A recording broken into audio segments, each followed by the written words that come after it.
Arms dealers. Arms dealers set up their stores on hidden internet sites that can only be accessed through anonymous networks, such as Tor. These sites often resemble online stores with product catalogs, descriptions, and prices, except that instead of regular merchant, weapons of all kinds can be found here.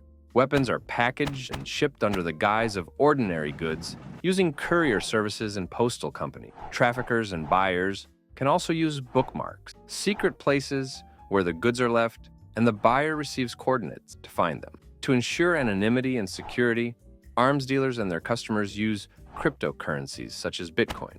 This allows financial transactions to be hidden and makes it difficult to trace the money assassins for hire. Assassins offer their services on hidden forums and darknet platforms. They advertise their services through anonymous profiles, often with detailed descriptions of their experience and professional. Contact with potential clients is established through encrypted channels. Once contact is established, the assassin and the client discuss the details of the order. The order fulfillment process requires cold calculation and flawless execution. They start by observing the target to determine the exact time and place of execution. After the assassination, the assassin cleans up after himself and receives an anonymous payment. Kidnapper. Kidnappers choose their victims with careful preparation. They can be anyone from wealthy businessmen to ordinary citizens who find themselves in the wrong place at the wrong time. Using social networks and other open sources of information, kidnappers study potential victims,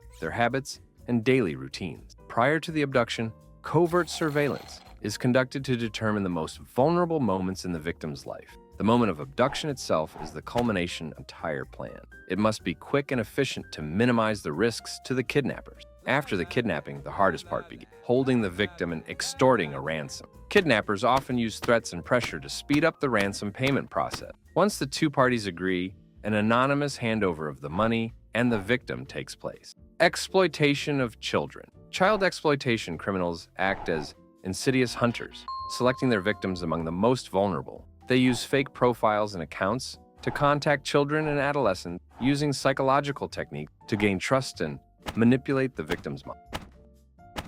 They do this for a reason, but to make money from illegal materials. Often hidden cameras or threats are used, so the victim often uploads the video to the perpetrator at his request. Criminals sell videos and photos through anonymous platforms and receive payment in cryptocurrency. Organ trafficking. Organ trafficking on the darknet is one of the darkest and most shocking forms of criminal activity. This illegal and inhumane practice is reminiscent of scenes from dark thrillers and crime novels where human life is devalued to the level of a commodity. Organ traffickers obtain their goods from a variety of sources, each of which is horrific in its own way. In some cases, the victims are people who are kidnapped and killed for their organ. Poor and desperate people may be tricked or forced to sell their organs. In some countries, organs may be extracted from prisoners without their consent. Organ traffickers use the darknet to find and attract buyers who are willing to pay large sums of money for the organs they need.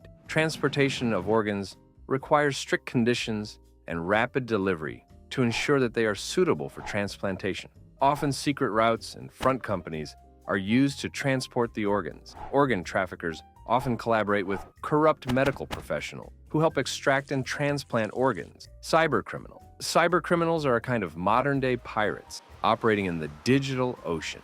They use their skills and knowledge for illegal activities in cyberspace. Their actions can range from identity theft to sophisticated attacks on government agencies. Cybercriminals often resemble virtual hackers who break into defense systems like skilled bank vault robbers. They use brute force attacks, picking passwords by brute forcing various combinations. Exploits, using vulnerabilities in software to infiltrate systems. Phishing, creating fake websites or sending deceptive emails to steal credentials. This data is then sold on black markets.